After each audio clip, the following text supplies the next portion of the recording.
കഴിഞ്ഞ ദിവസം മൂന്നാറിൽ നിന്നും ഒരു പ്രണയ പ്രതികാരത്തിന്റെ വാർത്ത കേട്ടിരുന്നു. TTC വിദ്യാർത്ഥിനിക്ക് നേരെ പ്രണയ നിരസനായിരുന്നു ആക്രമണം. ആ കേസിൽ പാലക്കാട് സ്വദേശി ആൽബിനെ പോലീസ് അറസ്റ്റ് ചെയ്തു. കൈഞ്ഞരമ്പ് മുറിച്ച് ആത്മഹത്യക്ക് ശ്രമിച്ച നിലയിലാണ് പ്രതിയെ കണ്ടെത്തിയത്.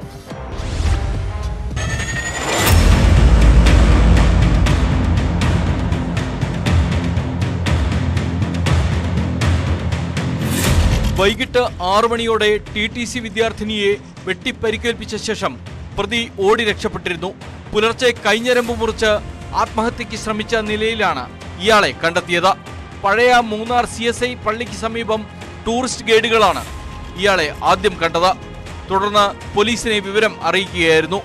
പോലീസ് ഇയാളെ മൂന്നാർ ജനറൽ ആശുപത്രിയിൽ പ്രവേശിപ്പിച്ചെങ്കിലും പരുക്ക് ഗുരുതരമല്ലാത്തതിനാൽ ഡിസ്ചാർജ് ചെയ്ത ശേഷം അറസ്റ്റ് രേഖപ്പെടുത്തുകയായിരുന്നു.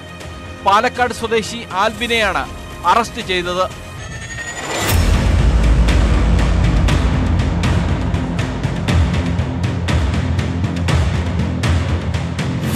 മൂന്നാറിൽ TTCക്ക് പഠിക്കുന്ന പാലക്കാട് സ്വദേശി പ്രിൻസിക്കാണ് വെട്ടേറ്റത്.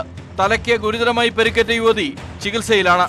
നേരത്തെ ഇരുവരും സുഹൃത്തുക്കളായിരുന്നുവെന്നും യുവാവിന്റെ സ്വഭാവദൂഷ്യം മൂലം സൗഹൃദത്തിൽ നിന്ന് പിന്മാറുകയായിരുന്നുവെന്നും പ്രിൻസി പോലീസിന് മൊഴി നൽകിയിട്ടുണ്ട്. News 18 ഇടുക്കി.